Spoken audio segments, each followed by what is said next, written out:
ഇപ്പോൾ കഴിഞ്ഞ ദിവസം ദീപിക FCRAക്കെതിരെയും BJPക്കെതിരെയും കേന്ദ്ര സർക്കാരിനെതിരെയും ഒക്കെ നിശ്ചിത വിമർശനങ്ങളുമായി രംഗത്ത് വന്നപ്പോൾ അതിനെ വിമർശിച്ചുകൊണ്ട് ഷോൺ ജോർജും PC ജോർജും അടക്കമുള്ള ആളുകൾ രംഗത്ത് വന്നിരുന്നു. പക്ഷേ ദീപിക അങ്ങനെ അവരുടെ വാക്കുകൾ കേട്ട് ഈ വിമർശനം നിർത്താനൊന്നും തയ്യാറല്ല എന്നാണ് ഇന്നത്തെ വാർത്തകളിൽ നിന്ന് വ്യക്തമാകുന്നത്. ഡൊണാൾഡ് ട്രംപിനെ ചൂണ്ടി BJPക്കും PC ജോർജിനും മറുപടിയുമായി ദീപിക രംഗത്ത് വരുന്നു. ട്രംപിന്റെയും വർഗീയതയുടെ ഏജന്റുമാരായ കേരളത്തിലെ പ്രാദേശിക കവലച്ചട്ടമ്പികളുടെ ഭീഷണികൾക്ക് വഴങ്ങില്ല. FCRAയെക്കുറിച്ച് മിണ്ടരുതെന്ന ഭീഷണിയുമായി രാഷ്ട്രീയ അവസരവാദികൾ വന്നാൽ അംഗീകരിക്കാനാവില്ല. എല്ലാവർക്കും വേണ്ടിയെന്ന് പറഞ്ഞ് പാസാക്കിയ നിയമങ്ങൾ ന്യൂനപക്ഷങ്ങളെ വേട്ടയാടുന്നുവെന്ന മുഖപ്രസംഗത്തിൽ വ്യക്തമാക്കുന്നു. ആര്യ വിനോദ് വിവരങ്ങൾ നൽകും. ആര്യ, ഇന്നലെ PC ജോർജും ഷോൺ ജോർജും അടക്കം ദീപികയെ നിശ്ചിതമായി വിമർശിച്ചുകൊണ്ട് രംഗത്ത് വന്നപ്പോൾ അതിനൊരു കൃത്യമായ മറുപടി തന്നെ ദീപിക എന്ന് മുഖപ്രസംഗത്തിലൂടെ നൽകുന്നു.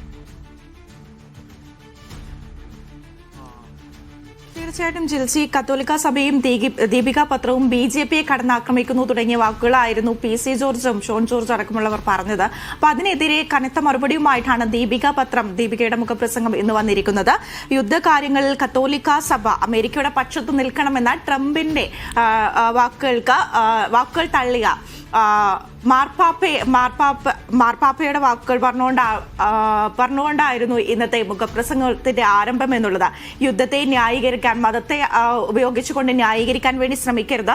യുദ്ധക്കൊതിയുടെ പ്രാർത്ഥന ദൈവം കേൾക്കില്ല. നിങ്ങളുടെ കൈകളിൽ രക്തം പുരണ്ടാണ് ദൈവം പറയുമെന്ന വാചകം പറഞ്ഞാണ് ദീപികയുടെ ഈ ഒരു മുഖപ്രസംഗം തന്നെ ആരംഭിച്ചിരിക്കുന്നത്.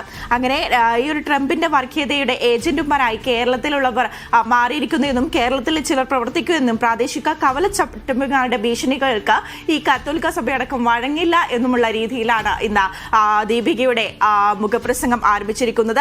ആൾക്കൂട്ട വിചാരണയും അടിച്ചമർത്തലുകളും നേരിടുന്നവർ മിണ്ടാതിരിക്കണമെന്ന് പറയുന്നത് അംഗീകരിക്കാൻ വേണ്ടി സാധിക്കില്ല. അതുപോലെ തന്നെ FCRAയെക്കുറിച്ച് മിണ്ടരുതെന്ന ഭീഷണിയുമായി രാഷ്ട്രീയ അവസരവാദികൾ വന്നുകൊണ്ടിരിക്കുന്നു. ഇവർക്കും വഴങ്ങാൻ വേണ്ടി തയ്യാറല്ല എന്നുള്ള കനത്ത മറുപടി തന്നെയാണ് ദീപിക പത്രം ഇന്ന് നൽകിയിരിക്കുന്നത്. എല്ലാവർക്കും വേണ്ടി പറഞ്ഞ് പാസാക്കുന്ന ഈ ഒരു നിയമങ്ങൾ ന്യൂനപക്ഷത്തെ തന്നെയാണ് വേട്ടയാടിക്കൊണ്ടിരിക്കുന്നത്. ഇതിനെ അംഗീകരിക്കാൻ കഴിയില്ല എന്നുള്ളത് കൃത്യമായ ഭാഷയിൽ തന്നെ ദീപിക മുഖപ്രസംഗം ഇന്ന് പറയുന്നു.